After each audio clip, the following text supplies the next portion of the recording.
అయితే నా జీవితంలో జరిగినటువంటి ఒక సంఘటనను మీకు చెప్తాను. ఒకానొక సమయంలో, లేకపోతే నేను మా నాన్నగారు క్రైస్తవులు కాదు, కానీ మా అమ్మ క్రైస్తవురాలు. మా అమ్మ ఎక్కువగా క్యాథలిక్ సంఘాలకు వెళ్ళేది. నేను క్యాథలిక్ సంఘాల్లోనే మా పేరు పెట్టారు, క్యాథలిక్ సంఘాల్లోనే మేము ఎదిగాను. ఆ తర్వాత గుండ్లు కొట్టించుకుంటూ తిరిగే టైప్, అంటే వేలాంకనికి వెళ్ళటం, ఇలాంటి పరిస్థితి. నేను చిన్నతనంలోనే తల్లిని విడిచి హాస్టల్కి వెళ్ళిపోవటం, అక్కడ ఉండటం.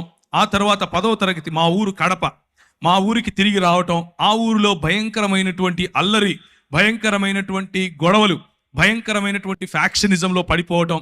అలా పడిపోయిన తర్వాత ప్రభువు నన్ను రక్షించటం, నీవు లోకమునకు వెలుగై ఉన్నావు అన్నటువంటి మాట చేత నా జీవితాన్ని మార్చటం. ఒకానొక సమయంలో మరి కోల్పోయినటువంటి సంబంధాల కారణంగా నేను దుఃఖిస్తూ ఉన్న సమయంలో ఒక వ్యక్తి నన్ను సంఘానికి తీసుకుని వెళ్ళటం, లేకపోతే ఒక యూత్ మీటింగ్కి తీసుకుని వెళ్ళటం. అక్కడ నేను ప్రభువును తెలుసుకోవటం, నీవు లోకానికి వెలుగై ఉన్నావు అన్న విషయాన్ని ఆయన గుర్తు చేసి ఆయన నా జీవితంలో రక్షణ సువార్తను, నా జీవితంలో దేవుని రాజ్య సువార్తను ఆయన నాటినప్పుడు నా జీవితం మారిపోయింది. నేను ఈ దేశానికి ఒక కళంకంగా ఉండాల్సింది పోయి, నేను నాకున్నటువంటి దూకుడు స్వభావం కారణంగా నా దేశానికి, నా కుటుంబానికి, స్వయంగా నా జీవితానికి భయంకరమైనటువంటి ఒక మచ్చగా మిగలాల్సింది పోయి, కనీసం ఇప్పుడు దేశానికి ఏమీ పెద్ద ఉద్ధరించకపోయినప్పటికీ కనీసం నన్ను చూసి నా కుటుంబం కానీ, నా దేశం కానీ సిగ్గుపడే అవస్థలో లేకుండా ఉన్నాను. దానికి కారణం ప్రభు అయినటువంటి యేసు క్రీస్తు. అలా నా జీవితాన్ని కొనసాగించే సమయంలో నేను వాడేటటువంటి డ్రగ్స్, నేను తాగేటటువంటి అన్ని, లోకంలో ఉన్న ప్రతి గొడవ, లోకంలో ఉన్నటువంటి ప్రతి అలవాటు ఆయన తీసివేశాడు. ఒకానొక సమయంలో నేను ప్రార్థన చేసుకుంటున్నాను. ఒకానొక సమయంలో ఒక రోజంతా గడిపి, ప్రభు దగ్గర సమయం గడిపి, ఉపవాసంలో ఆయన నుంచి శక్తి పొందుకోవాలి, ఆయన నుంచి పరిచర్యను గురించినటువంటి ఒక దర్శనం పొందాలి, అసలు ప్రభువు నా పట్ల కలిగిన ప్రణాళిక ఏంటి అని ఒకరోజు నేను హైదరాబాద్లో ఉన్నటువంటి నారాయణగూడ బ్యాప్టిస్ట్ చర్చ్కి వెళ్ళాను. ఆ బ్యాప్టిస్ట్ చర్చ్లో ప్రేయర్ టవర్లో కూర్చుని ప్రార్థన చేస్తున్నాను. ప్రార్థన చేస్తున్న సమయంలో విపరీతమైనటువంటి ఒక కాంతి, విపరీతమైనటువంటి ఆ కాంతిని నన్ను ఆవరించటం, నేను తెలియని భాషలలో మాట్లాడటం, యేసుక్రీస్తు ప్రభువు యొక్క ఆవరణ, యేసుక్రీస్తు ప్రభువు యొక్క సన్నిధి, పరిశుద్ధాత్ముని యొక్క కృమరింపు నా జీవితంలో నేను గమనించాను. పరిశుద్ధాత్ముడు నన్ను తాకినప్పుడు, పరిశుద్ధాత్ముడు నా పైన బలంగా వీచినప్పుడు నేను తట్టుకోలేకపోయాను. నా హృదయం పులకించిపోయింది, నా శరీరం పులకించిపోయింది. నేను కళ్ళు మూసుకుని ఉన్నాను. నేను ఒక గొప్ప దర్శనం చూస్తున్నాను. ఇదిగో తెల్లని బట్టలు వేసుకున్నటువంటి చాలా మంది నెత్తిన టోపీ పెట్టుకొని పరిగెట్టుకుంటూ వస్తున్నారు. ప్రభు అయిన యేసుక్రీస్తు తన చేతులు బారుగా చాల్చి నిలబడుకుని ఉంటే ఆయన కౌగిలిలోనికి కొన్ని వేల మంది పరిగెట్టుకుంటూ వస్తున్నారు. ఆమోసు గ్రంథం ద్వారా ప్రభువు నాతో మాట్లాడాడు. ఆమోసు గ్రంథం ద్వారా ప్రభువు నాతో మాట్లాడి ఆయన నాకు వినిపించే విధంగా పరిశుద్ధాత్ముని యొక్క నడిపింపు. ఆయన అన్నాడు, నీవు ఇందోర్ అనే పట్టణానికి వెళ్ళాలి, నువ్వు చండీగఢ్ అనే పట్టణానికి వెళ్ళాలి, నువ్వు ఉదయ్పూర్ అనేటటువంటి పట్టణానికి వెళ్ళాలి. మరి దైవజనులు ఇప్పుడు నిలబడుకుని మాట్లాడుతూ, ఏమయ్యా ఉత్తర భారతదేశంలో చాలా మంది అవసరం వెళ్ళరా అని అంటున్నాడు. అదే సంఘటన నాకు జరిగింది. 2000 సంవత్సరంలో భక్త సింగ్ గారు చనిపోయారు. ఆయనను తీసుకుని వెళ్తున్నారు. కొన్ని వేల మంది ఆయనకు వెనకగా వెళుతున్నారు. ప్రార్థిద్దాం అనంటే కొన్ని వేల మంది తలలు ఉంచుకొని ప్రార్థిస్తున్నారు. ఆ దృశ్యం నేను పైనుంచి చూశాను. దేవా, ఒక వ్యక్తి ఉత్తర భారతదేశం నుంచి నా ప్రజలను ప్రేమించి తెలుగు వారి మధ్యకు వచ్చి మరి పరిచర్య చేస్తే నేనెందుకు వెళ్ళకూడదు అన్నటువంటి ఆ ఛాలెంజ్ నేను తీసుకున్నాను. నేను వెళ్ళాను, మధ్యప్రదేశ్ అనే ప్రాంతంలోకి వెళ్ళాను. పరిశుద్ధాత్ముడు నన్ను నడిపిస్తున్నాడు. ఒకానొక రోజు రాత్రి రెండు చొక్కాలు 2 ప్యాంట్లు పెట్టుకుని బయలుదేరాను. నాకు భాష రాదు, ఒక్కరు తెలియదు, ఆ ప్రాంతం తెలియదు, ఎక్కడుండాలో తెలియదు, ఏం చేయాలో తెలియదు. దేవుడు చెప్పాడు, నేను వెళ్ళాలి. పరిశుద్ధాత్ముని యొక్క ప్రిపరేషన్, పరిశుద్ధాత్ముడు నీలో నిన్ను నింపినప్పుడు కేవలము నూనె బుడ్డీలు అమ్ముకునే పాస్టర్గా మారవు నువ్వు. గుర్తుంచుకోండి ఈ విషయం. పరిశుద్ధాత్ముడు నిన్ను తాకినప్పుడు నువ్వు ఛాలెంజెస్ తీసుకుంటావు. ఇంతవరకు సహోదరుడు ఆజాద్ చెప్పినట్లుగా తన దేవుని ఎరిగిన వారు బలము కలిగి గొప్ప కార్యాలు చేస్తారు. నీ సంఘం పక్కన ఇంకొకడు సంఘం పెట్టే కార్యాలు కావు, గొప్ప కార్యాలు చేస్తారు. ప్రభువు లేని చోట ప్రభువును ప్రకటించడానికి ముందుకొస్తారు. అది చీకటి, భయంకరమైనటువంటి చలి. ఉత్తర భారతదేశంలో మనం ఇక్కడ ఏదైతే ఊపుకుంటున్నామో ఈ సమయంలో అక్కడ చల్లగా ఉంటుంది. అంటే ఇప్పుడు వేడిగానే ఉంటుందిలేండి. నేను వెళ్ళింది డిసెంబర్ సమయం, జనవరి ఫిబ్రవరిలో భయంకరమైన చలి. ఆగస్టు నెలల్లో కూడా భయంకరమైనటువంటి వాతావరణం, వర్షం పడిన తర్వాత చలిగా ఉంటుంది. నేను వెళ్ళాను, నాకు తెలియదు అంత చలి ఉంటుందని. మామూలు చొక్కాలు వేసుకుని మామూలుగా వెళ్ళిపోయాను. నేను అక్కడికి వెళ్తే గడగడ వణికిపోతున్నాను. కిందికి దిగాను. రైల్వే స్టేషన్లో ప్లాట్ఫామ్ మీద 3 రాత్రులు గడిపాను. 3 రాత్రులు ప్రార్థన, ఉదయాన్నే లేయటం, వాక్య పరిచర్యకి వెళ్తాం, ప్రార్థన, ఉదయాన్నే లేయటం. ప్రభు నాకు చెప్తున్నాడు, ఫలానా టెంపో ఎక్కు, ఫలానా చోట దిగు, ఫలానా ఇంటికెళ్ళు, ఫలానా వాడితో మాట్లాడు. ఆయన చెప్పింది చెప్పినట్లుగా మరి ముందుకెళ్ళటానికి దేవుని పరిశుద్ధాత్మ యొక్క శక్తి, పరిశుద్ధాత్ముడు మనల్ని నింపినప్పుడు, పరిశుద్ధాత్ముడు మనలో ఛాలెంజ్, సవాలు విసిరినప్పుడు మనం తీసుకోగలగాలి. 2 చొక్కాలు 2 ప్యాంట్లతో వెళ్ళానని చెప్పాను. చేబులో నా దగ్గర 500 700 డబ్బులు ఉన్నాయి. ఆ రోజుల్లో 500 అంటే మహా అయితే కూడా ఒక 10 రోజులు మనం ఉండొచ్చు. ఈ రోజుల్లో 500 అంటే అర రోజే ఉంటాం, అది మీకు తెలిసిన విషయమే. అయితే నేను వెళ్ళాను. ఒకరోజు రాత్రి నా దగ్గర డబ్బులు కూడా అయిపోతున్నాయి. ప్రభువు రాత్రి నాకు ఒక దర్శనం చూపించాడు. ఒక ఇల్లు, దాని వెనక, దానిపైన జూలాగర్ అని రాసుంది. జూలాగర్ అంటే ఇంట్లో పిల్లలు పెట్టుకోవటానికి ఉండేటటువంటి ప్రదేశం. ఆ ఇల్లు నాకు కనిపించింది. లోపల ఒక రూమ్ చూపించాడు. ఒక చైరు, ఒక బల్ల, దాని మీద ఒక గ్లాసు, దాంట్లో అంటే చెంబు, దాంట్లో నీరు, ఒక కాట్ అంటే ఒక మంచం. ఆ మంచం మీద మంచి పరుపు, గల్లగల్లగా ఉండేటటువంటి ఒక బెడ్షీట్. ఇది నాకు కనిపించింది. రాత్రి ఆ దర్శనం చూశాను. ఉదయం పరిశుద్ధాత్ముడు నడిపిస్తున్నట్లుగా నడుస్తున్నాను. పరిశుద్ధాత్ముడు నాకు చెప్పినట్లుగా ఏ డైరెక్షన్లో, ఏ దిశగా నేను వెళ్ళాలో ఆ దిశగా వెళుతున్నాను. 2.5-3 కిలోమీటర్లు నడుస్తూ దేవుని పరిచర్య, వాక్యం. నాకు వచ్చి రాని హిందీ రానే, ఏం చేస్తాం, ఏదొస్తే అది మూగ సైగలు అనుకోండి, మాట్లాడుతూ ప్రజలకు చెప్పుకుంటూ వెళ్ళాను. ఒక చోట ప్రభు దిగమన్నాడు. దిగి చూస్తే ఎదురుగా అదే ఇల్లు కనిపిస్తోంది. దేవునికి స్తోత్రం కలుగును గాక. ఆ ఇంటికి వెళ్ళి తలుపు తట్టు అన్నాడు. నేను ఆ ఇంటికి వెళ్ళి తలుపు తట్టాను. అది జైన్లు ఉండేటటువంటి ఇల్లు. అంటే ఆ ఇంట్లో వాళ్ళు జైన మతాన్ని వాళ్ళు అనుసరిస్తారు. ఆమె వచ్చి ఏం కావాలి అని అడిగింది, హిందీలో, తెలుగులో కాదు. నాకు ఏం లేదండి, రూమ్ కావాలి అని అడిగాను. అవునా అని పైనుంచి కిందికి చూసి, పైన ఒక రూమ్ ఉంది, చూసుకోపో అంది. పైకి వెళ్ళంగానే అదే మంచం, అదే గళ్ళగళ్ళగా ఉండే బెడ్షీట్, అదే చైరు, అదే టేబుల్, అదే చెంబు, నీళ్లు నింపబడినాయి. కిందికి వచ్చాను. అమ్మ నాకు సరిపోతుంది, నేను తీసుకుంటానన్నా. డబ్బులు ఇవ్వండి. నా దగ్గర డబ్బులు లేవు అన్నా. ఏం చేస్తారు మీరైతే? రే ఓరా బయటికి అంటారు. ఆమె అన్నది, ఎప్పుడు ఇస్తావు అంది. ఒక 10-15 రోజుల్లో ఇచ్చేస్తానమ్మా అన్నాను. మీరు ఒప్పుకుంటారా? ఏ ఊరు నీది అంది. హైదరాబాద్ నుంచి వచ్చానమ్మా అన్నాను. డబ్బులు ఉన్నాయా జేబులో తినడానికి అంది. లేవమ్మా అన్నాను. ఎదురుగా ఒక మెస్ ఉంది, దాంట్లో కింది భోజనం చేయి, నా పేరు చెప్పు అంది. కడుపు నిండా భోజనం, ఉండటానికి స్థలం. ప్రభువు ఇచ్చిన మాటను, ప్రభువు ఇచ్చిన అభిషేకాన్ని మనము నమ్మి ఒక కాలు వేస్తే ఆయన మనల్ని ఎప్పటికీ కించపరచడు. 11 సంవత్సరాలు అదే ఊరిలో ఉన్నాను.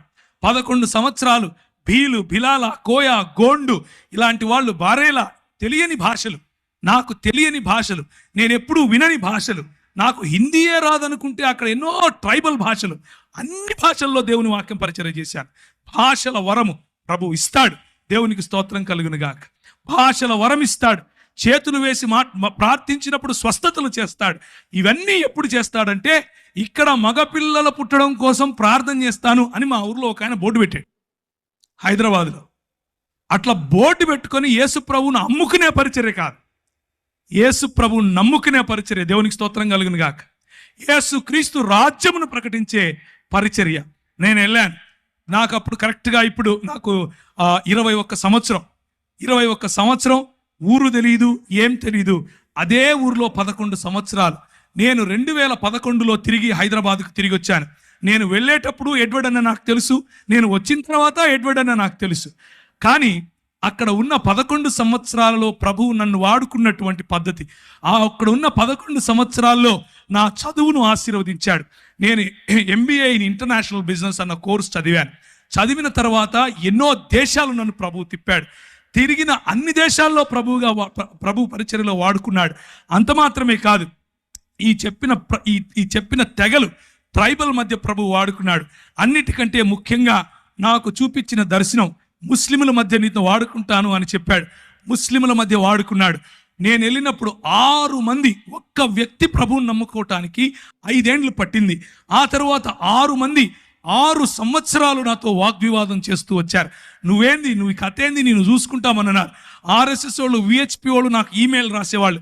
నువ్వు ఏ మార్గం గుండా వెళ్తున్నావో మాకు తెలుసు, నువ్వు ఎట్లొస్తావో మాకు తెలుసు, నువ్వు ఎప్పుడు ఇంటికి చేరకుండా ఎప్పుడు సస్తావో కూడా నీకు తెలియకుండా చేస్తాం అని అనేవారు. ఇలాంటి పరిస్థితులు. అక్కడ నువ్వు వెళ్ళి సాక్షి జీవితం అనంటే ఏంటి అనంటే, అక్కడ నువ్వు వెళ్ళి క్రైస్తవుడిని అని చెప్పుకుంటే చాలు తన్నుతారు. క్రైస్తవుణ్ణి అని చెప్పుకుంటే చాలు చెప్పుతో కొడతారు. అలాంటి పరిస్థితులు.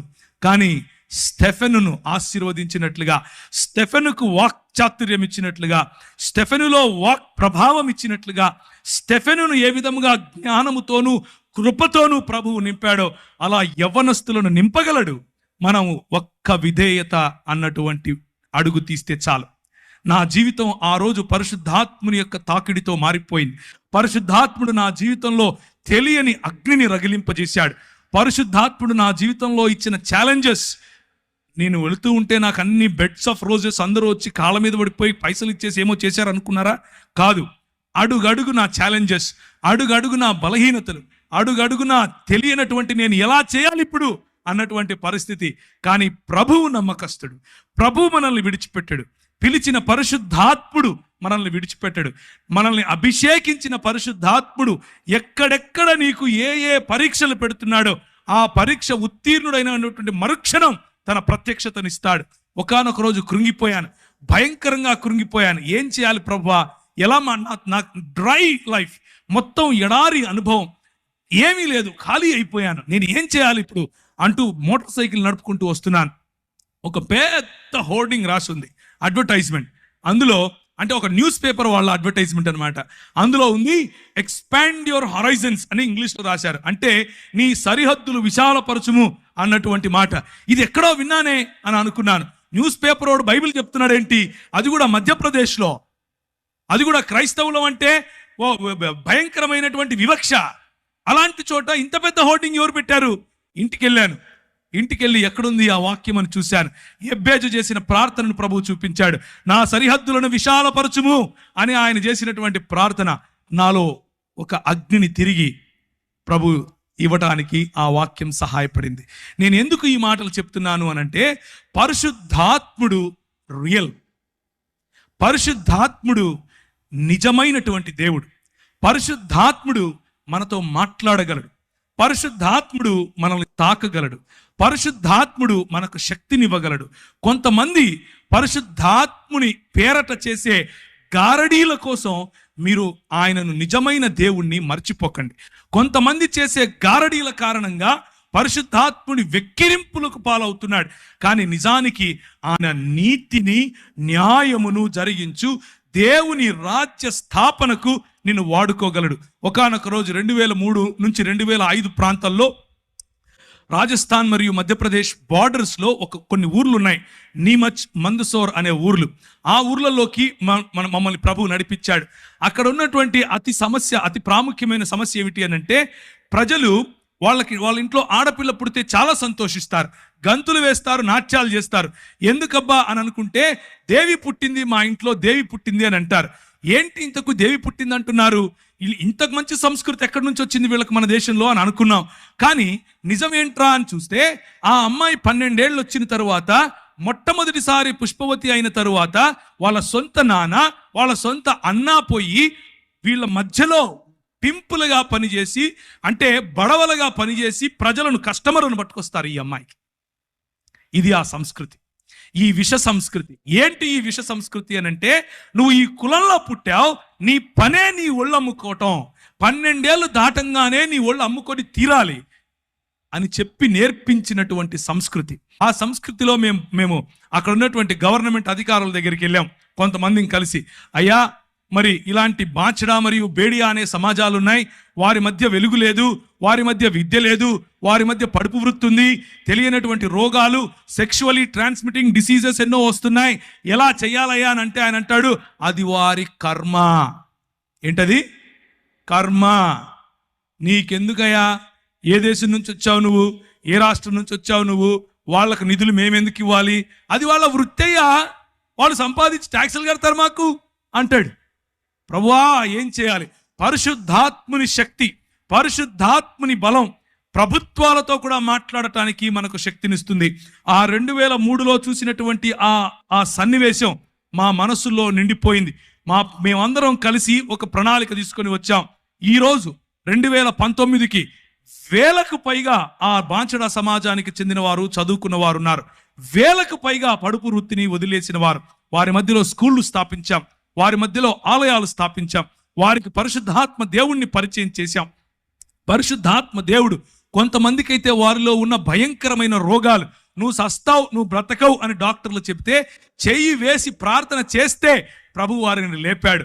స్త్రీలు, చిన్నపిల్లలు వెళ్ళి ప్రార్థన చేస్తే వారికి స్వస్థత. ఇలాంటివి ఎన్నో కార్యాలు పరిశుద్ధాత్మ దేవుడు బోర్డు పెట్టుకొని అమ్ముకోవాల్సిన అవసరత లేకుండా చేయగలిగినటువంటి గొప్ప దేవుడు పరిశుద్ధాత్మ. ఎవరో అన్నారంట, ఈయన బ్రాహ్మణుడా లేకపోతే ముస్లిమా అని. ఎవరన్నారు సార్? నేను బ్రాహ్మణుని కాదు, ముస్లింని కాదు.